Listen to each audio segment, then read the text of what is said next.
تو ہندوستان میں میں نے 3 آدمیوں کا نام لیا ہے: اقبال، ابوالکلام آزاد۔ اقبال مرد میدان تھے ہی نہیں، وہ مفکر تھے صرف. He was not a leader. اس نے فکر دیا ہے اور اس میں کوئی شک نہیں کہ بہت بڑا کیا.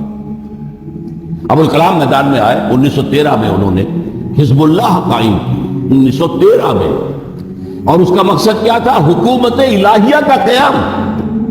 اندازہ کیجئے انگریز کی حکومت کا دور ہے اور اس میں وہ جماعت قائم کر رہے ہیں حکومت الہیہ قائم کرنے کے. لیکن ان کا خیال یہ تھا، ایک مغالطہ تھا ان کا، کہ علماء کرام میرا ساتھ دیں گے. علماء نے ساتھ نہیں دیا. ان کا تصور وہ ہے ہی نہیں. میں آپ کے سامنے تجزیہ کر کے بتا چکا ہوں. سب سے پہلے پوچھا اس کے پاس کوئی سند ہے کسی مدرسے کی؟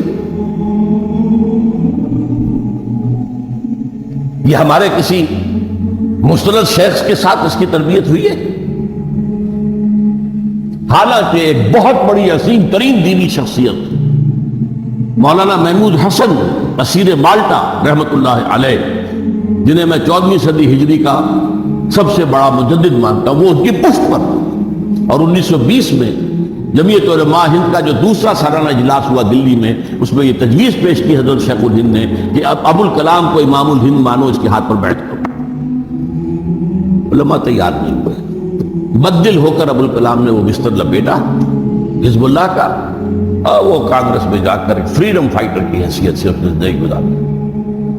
تو میں کہا کرتا ہوں مجھے دلچسپی ابوالکلام سے ہے 1912 سے 1920 تک کا ابوالکلام، ناٹ آفٹر دیٹ. بعد میں جو کچھ تھا اس کا تھا معاملہ، اس نے سیاست میں حصہ لیا، گاندھی کا چیلا بنا. اس میں بہت سی چیزیں ایسی بھی ہیں ان کے بارے میں کہ جو بہرحال ناگفتہ بے بھی ہیں، تو آپ وہ چیزیں چھوڑ دیجیے. لیکن میں اپنے آپ کو ان کے ساتھ اٹیچ نہیں کرتا. میری اٹیچمنٹ ابوالکلام کے ساتھ ہے، لیکن 1912 سے لے کر جب کہ الہلال جاری کیا، اس سے لے کر 1920 تک. پھر اس کے بعد مودودی صاحب تھے.